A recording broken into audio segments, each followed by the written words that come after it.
আসসালামু আলাইকুম। বিসমিল্লাহির রহমানির রহিম। মালাইকা ফেরেশতাগণ হলেন আল্লাহ তাআলার সৃষ্টি। এরা নূরের দ্বারা সৃষ্টি। তারা পুরুষ কিংবা নারী নন। আল্লাহর নাফরমানি করেন না। আল্লাহ তাআলা তাদেরকে যে কাজেই নিযুক্ত করেন তারা তাতেই নিয়োজিত থাকে। ফেরেশতাদের সংখ্যা আল্লাহ ছাড়া কেউ জানেন না। তবে এটুকু জানা যায় যে ফেরেশতাগণ অনেক রয়েছেন এবং তাদের মধ্যে চারজন ফেরেশতা আল্লাহ তাআলার নৈকট্যপ্রাপ্ত ও বিখ্যাত।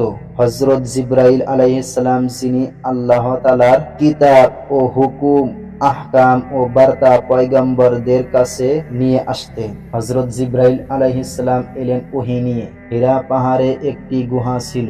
গুহাটি ছিল বেশ নির্জন, শুনশান। ওখান থেকে বাইতুল্লাহ দেখা যেত।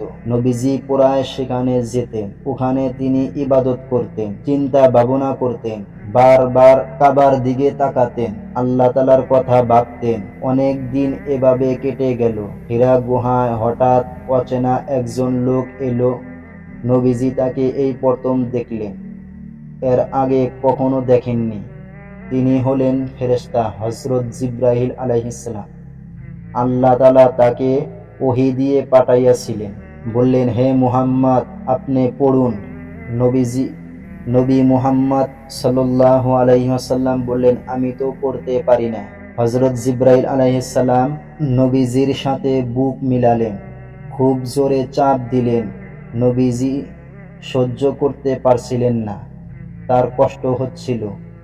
এরপর জিবরাইল তাকে ছেড়ে দিলেন। তারপর বললেন, হে মুহাম্মদ, পড়ুন।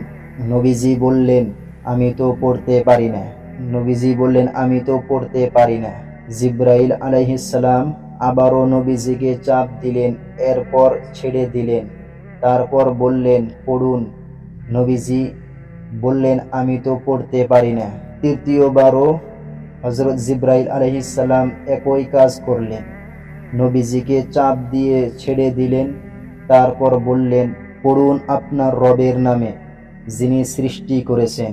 সূরা আলাকের প্রথম আয়াতগুলো তিনি শোনালেন। এভাবেই নবীজির উপর প্রথম ওহী নাজিল হল। হযরত জিবরাইল আলাইহিস সালাম চলে গেলেন। নবীজি ভয় পেয়ে গেলেন। তিনি তাড়াতাড়ি বাড়ি ফিরে আসলেন। এসে তার স্ত্রীকে বললেন, খাদিজা, আমাকে কম্বল দিয়ে ঢেকে দাও। খাদিজা তাকে কম্বল দিয়ে ঢেকে দিলেন। নবীজি তাকে সবকিছু খুলে বললেন। সব শোনার পর খাদিজা বললেন, আল্লাহ তাআলার শপথ, আল্লাহ আপনাকে কখনোই অপমানিত করবেন না। তখন নবীজির ভয় কেটে গেল, তিনি সুস্থ হলেন। এরপর তার ওয়ারাকার কাছে গেলেন।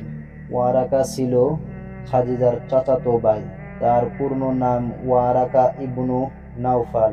ওয়ারাকা চোখে দেখতেন না। তিনি ছিলেন অন্ধ, অনেক বুড়ো হয়ে গিয়েছিলেন।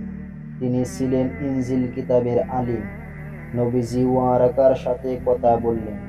ওয়ারাকা জিজ্ঞেস করলেন, হে মুহাম্মদ, আপনি কি দেখেছেন?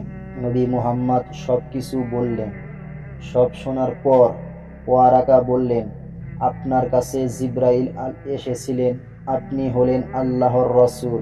হায়, আজ যদি আমি যুবক হতাম তবে তো আপনাকে সাহায্য করতাম।